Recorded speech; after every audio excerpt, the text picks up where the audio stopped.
Welcome to our channel, Reality Unveiled. Today we will do in-depth examination of interest and its profound significance across major religions and historical contexts. This exploration will illuminate how different faiths approach interest, provide a historical overview, and highlight ethical practices that have shaped financial systems around the world. Get ready to delve into the rich tapestry of religious, ethical, and historical perspectives on interest.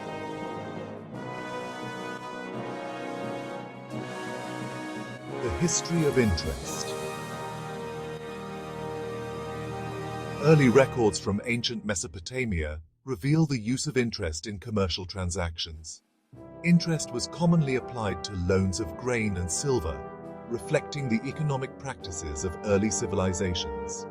Moving on to ancient Greece and Rome, interest on loans was prevalent, with varying rates and regulations.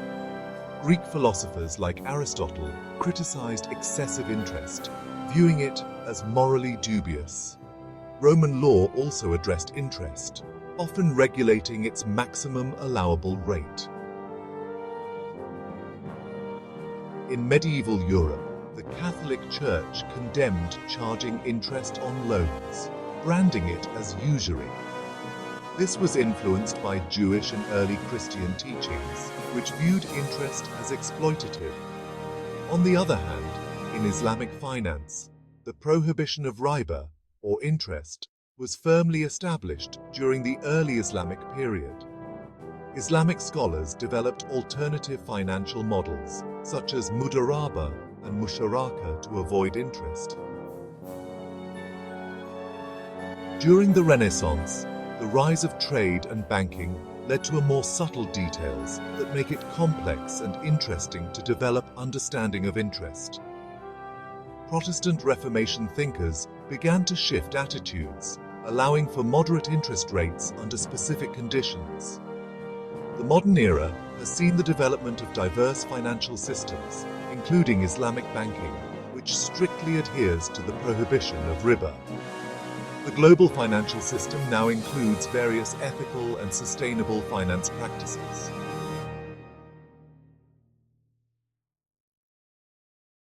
Riba, the forbidden fruit of interest, stands condemned in the realm of Islamic finance, symbolizing the chains of exploitation and the shadow of unfair advantage. In the hallowed verses of Surah Al-Baqarah, from 275 to 279, the divine decree thunders against riba, urging the faithful to embrace the sanctity of fair trade. Surah Al-Imran, verse 130, echoes this divine wisdom, warning against the peril of wealth amassed through riba, and guiding believers to seek the eternal rewards from Allah.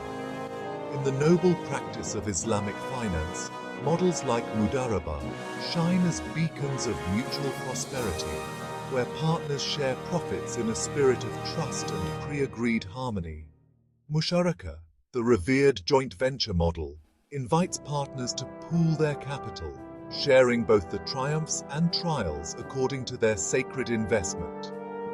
Ijara, the pure essence of leasing, stands tall, sidestepping the taint of interest by embracing the noble act of renting an asset.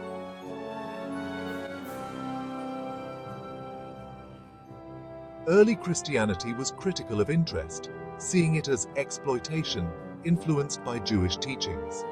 In medieval Europe, the Catholic Church condemned all interest as usury, viewing excessive interest as morally unacceptable. However, scholastic thinkers like Thomas Aquinas argued that reasonable interest could be acceptable under specific conditions.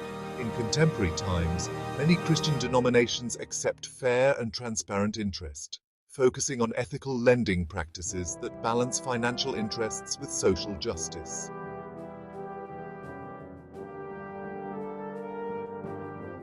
Judaism has a rich tradition when it comes to lending practices, blending both ancient and contemporary perspectives. Let's delve into the biblical foundations first. In Exodus chapter 22, verse 25, it clearly prohibits charging interest to fellow Israelites. This was, aimed at protecting the community's economic welfare. Moving on to Leviticus chapter 25 verses 36 to 37, there is a provision that allows charging interest to non-Israelites. This reflects a more nuanced approach to economic interactions. Now, looking at rabbinic innovations, Talmudic literature thoroughly discusses the ethics of lending. It makes an important distinction between legitimate interest and usury. One notable concept is the heter iska. This is a legal mechanism that permits charging interest under certain conditions while still avoiding direct usury. Hinduism. Manusmriti discusses ethical lending, discouraging high interest rates and promoting fairness. Dharmashastra provides guidelines for equitable lending and borrowing practices. Secular laws govern financial transactions in modern India, but traditional Hindu principles still influence attitudes towards ethical lending. Buddhism emphasizes compassion and non-exploitation. Interest leading to suffering is viewed negatively. Buddhists support ethical conduct in financial dealings, aiming to reduce suffering and promote fairness. Buddhist communities often support microfinance and ethical lending practices that uplift rather than exploit. Jainism's principle of non-violence extends to economic transactions. High interest is seen as exploitation and harm. Jains emphasize honesty and fairness in all dealings, including financial transactions. Jain communities advocate for transparent and ethical financial practices that align with non-violence.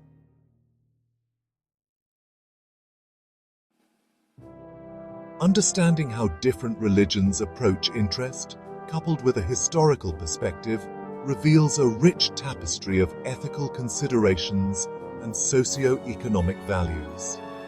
From the prohibition of riba and evolving Christian views on fairness to innovative Jewish practices and traditional Hindu, Buddhist, and Jain principles, these perspectives offer valuable lessons in creating a just and equitable financial system. Like, subscribe, and share this exploration to inspire others with these profound insights. Join the conversation and let's work together towards a fairer financial world. Thank you for watching.